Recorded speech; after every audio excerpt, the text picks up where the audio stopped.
Hi, welcome back to Focal Point AFR Talk. Brian Fisher is my name. Glad to have you in the conversation today. Let's grab, if we can, Rob, let's grab clip number... Well, let me go back. Let's just go back to clip 4. Why don't we head toward the top of the rundown here?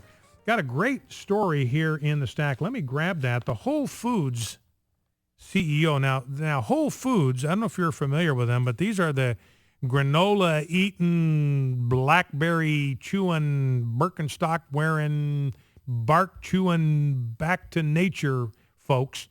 But the CEO of Whole Foods is a strong believer in capitalism, and he believes that capitalism is the secret to ending poverty in the world.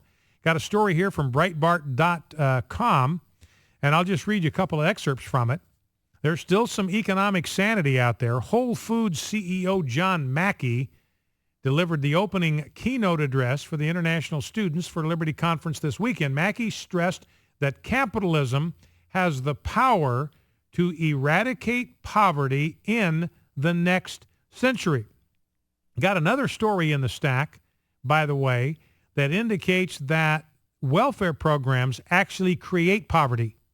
The very programs that are intended to end poverty or to alleviate it promote it and cause it. Why is that? Because it teaches people to be dependent on handouts. It cultivates this learned helplessness, and then they can't function on their own. We've talked about this before. These signs in national parks: don't feed the wildlife. Don't feed the wild animals. It's bad for them. It harms them. It hurts them. Why? Because it teaches them to depend on handouts from human beings, and they can't learn. They don't learn to fend for themselves and find food for themselves, and it hurts them in the long run. And this guy was saying, look, welfare programs do exactly the same thing. It weakens character. It robs people of resolve. You know, people who are talented and bright become completely incapacitated because they get used to these welfare benefits, and they think they can't function without them. They become helpless. They become chained to those benefits, and even though they could provide for themselves and fend for themselves if they had to, and it would be better for them, better for their self-esteem, they would have a sense of productivity, of contributing rather than just receiving, they don't do it. They get chained to these benefits, and it puts them in bondage. And so welfare actually hurts the very people that it's supposed to help. But the CEO, John Mackey, says, look, proponents of government control often point to wealth disparity as a social evil resulting from capitalism. However, Mackey noted that since capitalism's development just over 200 years ago, overall global per capita prosperity has increased 10 times. In nations which have embraced capitalism, the jump in prosperity is even more fantastic: 35 times in Japan, 100 times in the United States, and 200 times in South Korea. Mackey said, quote, capitalism is ending poverty on planet Earth. The problem is not that there is an unequal distribution of wealth in the world. The problem is that there is an unequal distribution of capitalism. Now, that's worth repeating. That's worth remembering. The problem is not that there is an unequal distribution of wealth in the world. The problem is that there is an unequal distribution of capitalism. You know, the myth out there from the left is the rich got rich by ripping people off.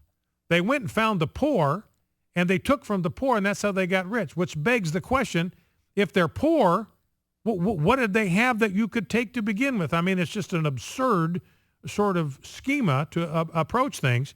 But he points out to the fact that Asia, what's happened in South Korea, what's happened in Japan, what's happening in China, it proves that the economy is not a zero-sum game. That's how liberals look at it. If somebody has more, that means that somebody else has to have less. The only reason he's got more is he took it from somebody who now has less. And capitalism, he says, proves that's not the case. The myth that the West got rich by exploiting others has been destroyed by the rise of the Asian tigers. That's like South Korea and Japan. They're the Asian tigers. and they've grown. They've been prosperous. Their economies have been booming at the same time that the United States economy was growing and booming. It's not a zero-sum game. The pie, in fact, can get bigger. I mean, what liberals believe is that the pie is the same size. It always has been the same size. It is always going to be the same size. So if somebody's got a bigger piece of the pie, that means somebody else has a lesser piece of the pie. But Mackey's point, CEO of Whole Foods, is the pie can grow. The pie gets bigger. And that's how you alleviate poverty. One last quote. And he's talking about the fact that liberals hate successful business people. They hate them. They despise them. And he says the reason is as old as the 10th commandment. It is old-fashioned jealousy and envy and greed. Listen to this. Intellectuals resent having less money than less intelligent business people, and their status is much lower in a capitalistic society. So he says this whole thing goes back to greed. So ladies and gentlemen, somebody starts talking with you about greed, there's too much greed, greed is horrible, greed is terrible. We agree. Greed is bad. The problem right now is you have greed in government. That's the real problem with greed. It's never enough for the government. They never collect enough in taxes. You've got Howard Dean out there today saying we've got to raise taxes on the middle class because that's the only place left where there's any money to tax, and we got to do it. So it's not enough just to tax the rich now. Howard Dean saying we got to tax the middle class. And so the reality is that those that do not have the academic elites, the salaries are not as high in academia as they are in the business world, so they don't make as much money. And they consider themselves the elite. They are they're the top of the pyramid. They're the smartest people in the room. And it's just not fair that anybody should make more money than they do. It's not fair that anybody should have more material assets than they do because they are the bright people. They're the intelligent people. They're the educated people. They're the smart people. So it drives them nuts when people that they believe are their intellectual inferiors are buying the yachts and living in the big homes and taking the fancy vacations and buying the fancy pants sports cars. It drives them crazy. It's pure and simple envy and greed. So when people say the problem is greed, agree with them. Absolutely. The problem is greed, the greed in government and the greed in the intellectual snobs who resent the fact that other people have more money than they do. Now, I was leading to set up a soundbite. Let's go to soundbite number 4. And this gets back to what Howard Dean was saying, is, hey, we've collected about all we can collect from the rich, and here's Barack Obama, amazingly enough, actually agreeing that the well can one day run dry. Let's listen. Subsidizing ever-escalating price tags for higher education. At some point, you'd run out of money. So colleges have to do their part. And colleges that don't do enough to keep costs in check should get less federal support so that we're incentivizing colleges to think about how to keep their costs down. So that's Barack Obama. Eventually, you run out of money. Now, down clip number 6, let's go to the Bob Woodward clip. President Obama has been relentlessly trying to demonize the Republicans on this sequester deal. Now, the sequester doesn't actually cut spending. It reduces the rate of increase. That's all it does. Spending is still going up. It's still going to go up $8 trillion over the next decade. And if the sequester goes into effect, well, it's going to go up $9 trillion. If the sequester goes into effect, it'll go up like $8 trillion. So it will reduce the rate of increase by about $1 trillion, but it's still going to go up $8 or $9 trillion. It doesn't cut spending whatsoever. Don't let anybody lie to you about that.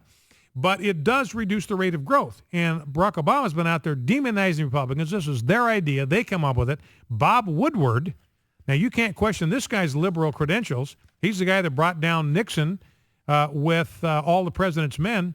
And he says, no, I beg to differ as a card-carrying liberal.